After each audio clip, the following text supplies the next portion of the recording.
سرورا شاہ کریما دستگیرا اشرفا.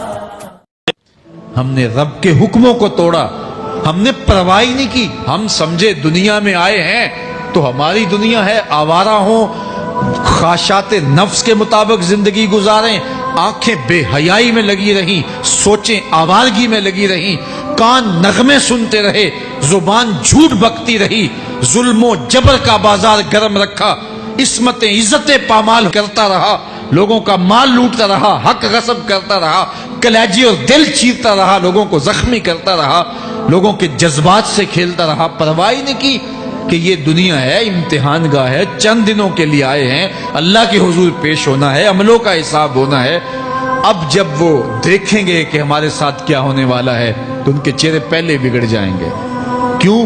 وہ گمان کریں گے کہ ان کی ریڑھ کی ہڈی توڑ دی جائے گی. ایسے عذاب آئیں گے جس طرح کسی کی ریڑھ کی ہڈی ٹوٹ جائے تو اس کا چہرہ شگفتہ گلاب تو نہیں ہوتا، اس کا چہرہ جو ہے وہ تو کس قدر مرجھایا ہوا ہوتا ہے. تو اللہ ارشاد فرماتا ہے اس طرح ان کے چہرے ہوں گے.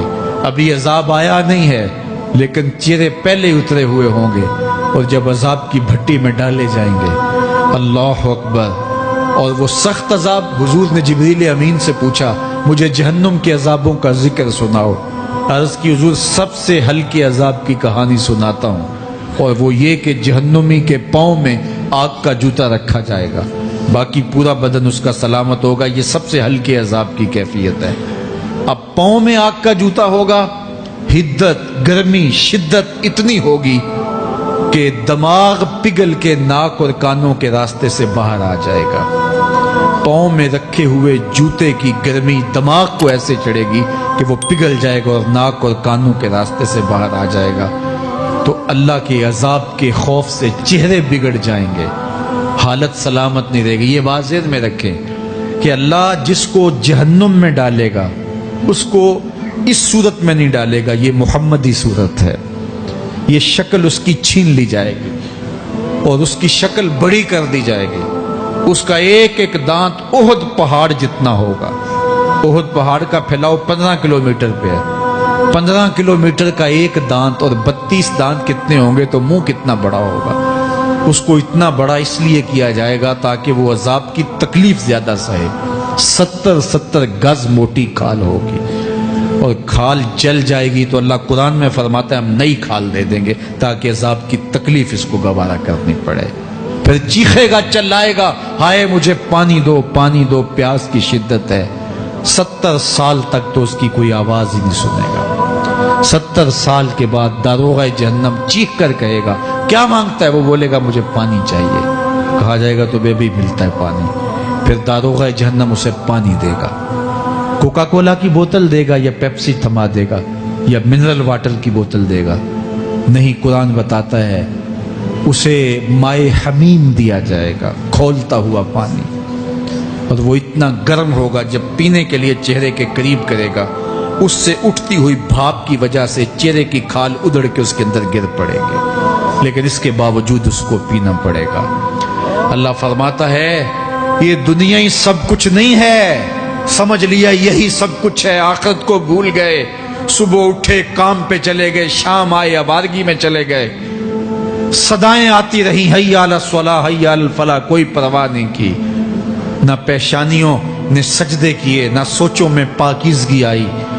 زندگی یوں گزار کے چلے گئے. ایسے نہیں، کہا ایک وہ ہوں گے جن کے چہرے شگفتہ گلاب ہوں گے، ایک وہ ہوں گے جن کے چہرے بگڑے ہوئے ہوں گے.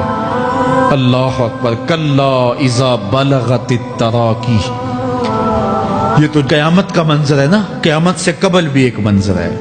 اللہ اس منظر کو بھی بیان کر رہا ہے. کلا اذا بلغت التراقی، ہاں جب جان گلے کو پہنچ جائے گی.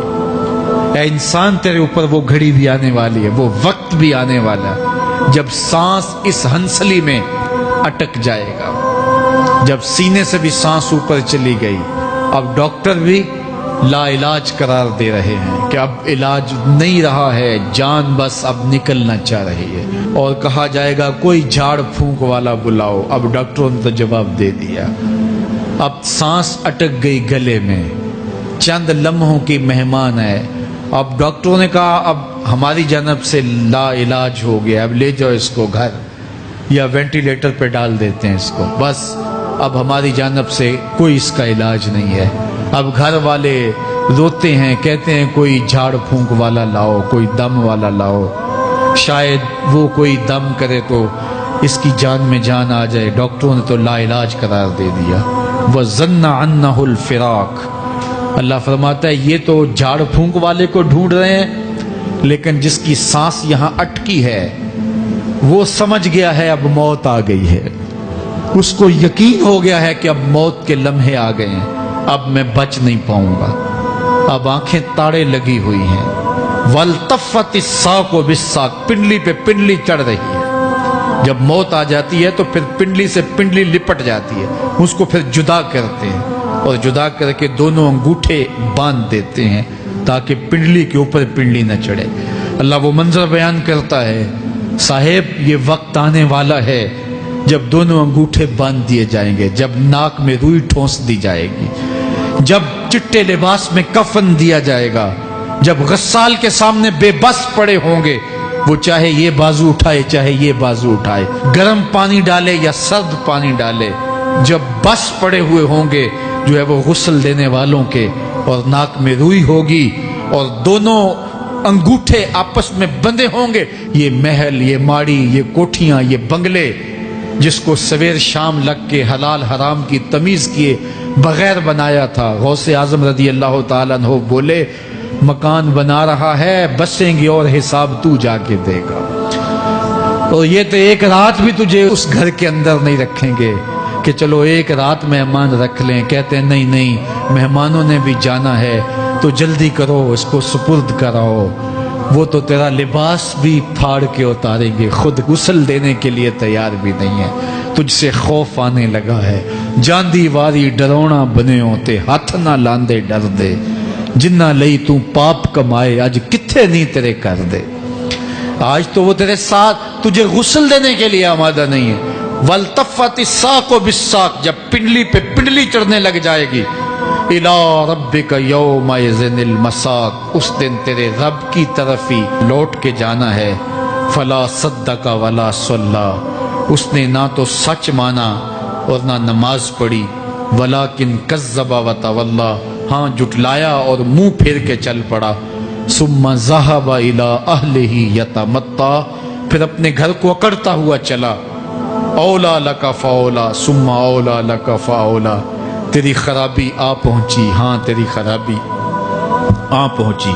ایحسب الانسان ان یترک سدی، انسان دنیا میں یہ گمان کرتا ہے اس کو سدا چھوڑ دیا جائے گا۔ سدا عربی میں ایسے اونٹ کو کہتے ہیں جس کی مہار کسی کے ہاتھ میں نہ ہو، شترے بے مہار، جہاں مرضی جس گھاٹ سے چاہے پانی پیے، جہاں سے مرضی چارہ لے، تو شترے بے مہار کو کہتے ہیں سدا۔ تو یہ انسان بھی گمان کرتا ہے کہ میں بھی سدا ہوں، مجھے کوئی کیوں پوچھے، میرے جذبات پہ کوئی کیوں قدغن لگائے، مجھے کیوں روکے کوئی۔ بالخصوص جوانی کے ایام کے اندر جوان کو بڑا ہوتا ہے کہ کوئی مجھے کیوں، وہ تو ماں باپ کے کہنے میں بھی نہیں آنا چاہتا، وہ کہتا ہے کیوں مجھے روکتے ہیں، میری جوانی ہے، میرے جذبات ہیں، مجھے آزادی سے جینے دو، کیوں میرے راستے میں رکاوٹ بنتے ہو، میں سدا ہوں۔ اللہ فرماتا ہے نہیں، ایک اونٹ تو سدا ہو سکتا ہے، جس کو میں نے اشرف المخلوقات بنایا ہے اس کو تو سدا نہیں چھوڑوں گا، اس کو تو پابند بناؤں گا حکام کا۔ اب وہ کہتا ہے کہ نہیں نہیں، یہ کیسے دوبارہ اٹھائے جائیں گے؟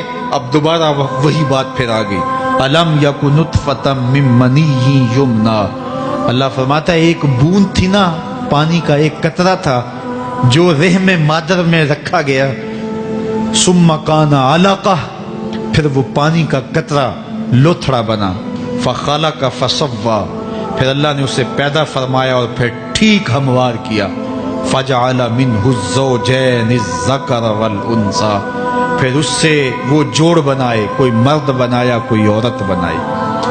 کہا اب غور کر، اب تیری آنکھیں دیکھتی ہیں، بجلیاں چمکتی ہیں، تیری زبان کا طوطی بولتا ہے، لوگ اشش کرتے ہیں تیری گفتگو پہ، تیری گفتار پہ صدقے جاتے ہیں، تیرے لہجے کے جمال کو دیکھتے ہیں، تیرے سینے کا زور، تیرے پنجوں کی طاقت، تیری دماغ کی تیزیاں، اور تیری سوچوں کے اجالے، تیری زوردار ٹانگیں، تیرے کڑیل بازو اور تیری چوڑی چھاتی اور تیرے گلاب کی پتیوں جیسے ہونٹ، اے انسان یہ سب کچھ کہاں تراشا گیا؟ ماں کے رحم میں، اس تاریکی میں جو 3 پردوں میں تھی۔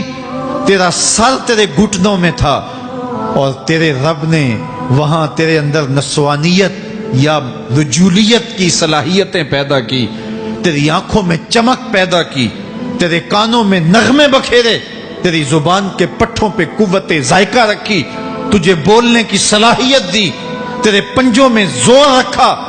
آج تو مفتی شہر ہے، آج تو علامۃ الدہر ہے، آج تو قاضی القضات ہے، آج تو منسٹر ہے، آج تو وزیر اعظم ہے، آج تو پہلوان ہے، آج تو شہزادہ ہے، آج تو بادشاہ ہے، آج تو زوراور ہے، آج تیری طاقت کے کیا کہنے۔ آج شیروں کو تو نچا لیتا ہے، ہاتھیوں کو تو بٹھا لیتا ہے، آج تو بڑا زوراور گھڑ سوار ہے، آج تیری طاقت کے کیا کہنے۔ تو کشتی کرتا ہے، زمانہ دیکھنے آتا ہے، آج تیری طاقت کے شوہرے ہیں، تیری عظمت کے تنتنے ہیں، لیکن انسان تو ایک ناپاک قطرہ تھا اور رحم مادر میں تھا۔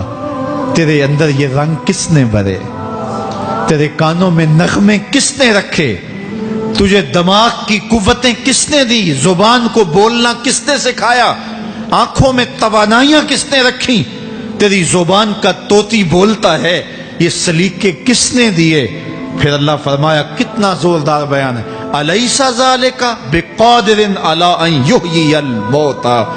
جو ماں کے پیٹ میں ایک نطفے کو ایک خوبصورت انسان بنا سکتا ہے، ہڈیوں کو جوڑ کے دوبارہ انسان نہیں بنا سکتا؟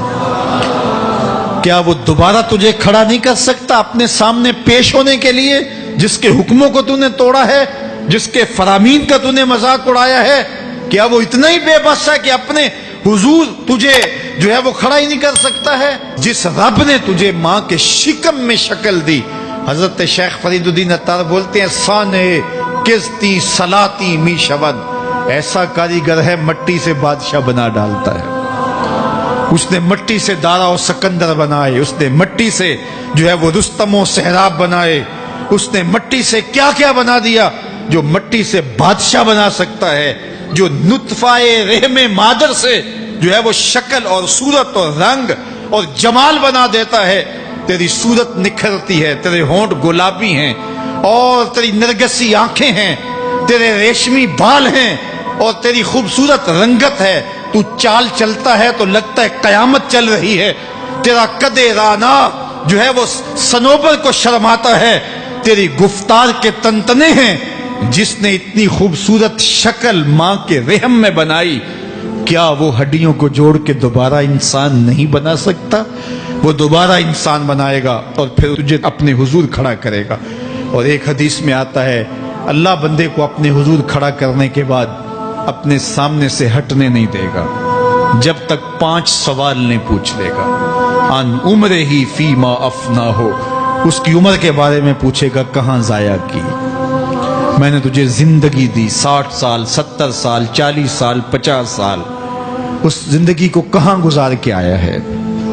ان شباب ہی فیما ابلا ہو، اس کی جوانی کے بارے میں پوچھا جائے گا، جوانی کہاں گزار کے آیا ہے؟ مجنوں تو نہیں بنا رہا، خواہشات کا اسیر تو نہیں ہو گیا، دیوانوں کی طرح زندگی تو نہیں گزار کے آ گیا؟ تیری جوانی کسی چوک میں تو نہیں گزری، تیری جوانی آوارگی میں تو نہیں گزری، ساری ساری رات سوشل میڈیا کے اوپر گندگی اور غلاظتیں تو نہیں دیکھتا رہا؟ تیری زندگی گزری کہاں ہے؟ تیری جوانی گزری کہاں ہے؟ اگر کوئی جواب نہ ہوا تو پھر کیا جواب دے گا؟ اور وہ کتنا خوش نصیب ہوگا جو کہے گا، مالک میری جوانی سجدوں میں گزری، میری جوانی قیام میں گزری، میری جوانی رکوع میں گزری۔ میرے حضور فرماتے ہیں، سبعۃ یظلھم اللہ فی ظلہ یوم لا ظل الا ظلہ، 7 اشخاص ایسے ہیں قیامت کے دن جب کوئی سایہ نہیں ہوگا، اللہ ان 7 کو اپنے عرش کا سایہ دے گا۔ ان میں سے دوسرا شخص میرے حضور نے بیان فرمایا، وشاب نشأ فی عبادت اللہ، وہ جوان جس کی جوانی اللہ کی عبادت میں گزری، جوانوں اپنی زندگی کو مالک کی دہلیز پہ لے آؤ. جوانی وہی ہے جو مالک کی چوکھٹ پہ گزرے. اپنے دل کا تعلق جوڑو. عشق کرنا ہے تو پھر آمنہ کے لال سے کرو. محبت کا رشتہ ان سے جوڑو. تعلق کا ربط ان سے قائم کرو. جوانی کو دین کی راہ پہ ڈالو. اللہ اکبر. سنو میرے حضور کا فرمان, انا حبیب اللہ, میں اللہ کا حبیب ہوں. پھر فرمایا الشاب التائب حبیب اللہ, جو جوان جوانی میں توبہ کرے وہ بھی اللہ کا حبیب ہے.